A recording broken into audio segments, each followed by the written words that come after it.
এই যে মনে করেন পেঁপে গাছটা লাগাইছি, হ্যাঁ, পেঁপে গাছটা এই মাটিগুলো আলগা করে দিতেছি, জানি পানি দিলে গোড়ায় পর্যন্ত পানি থাকে, পানি জমে শ্যাওলা পইরা পুরা দুধের সরের মতন উপরে দিয়ে সর পইরা গেছে গা। এই দেখছেন, এই সরগুলারে ছুটে ছুটে দিয়া দিলে পানিটা থাকবো, গাছটা ভালো হইব। আর এই যে জিপসাম দিছি কবে, এই জিপসাম এখনো গলে না। লাগাই দিয়ে গেলাম পেঁপে গাছ অফিসের বাগানে।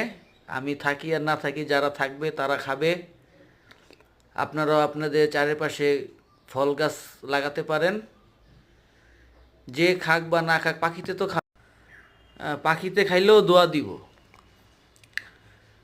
হ্যাঁ, আপনার একটা গাছ থাকলে যত বছর ফল থাকবে, মানুষ খাবে, এটা আপনার একটা স্থায়ী আমানত, দোয়া। হ্যাঁ, যতদিন এটার সুফল মানুষে ভোগ করবে ততদিন আপনিও সওয়াব পাইবেন। সবাই মিলা গাছ লাগান, পরিবেশ বাঁচান। স্যারের ফোন দেব, স্যারের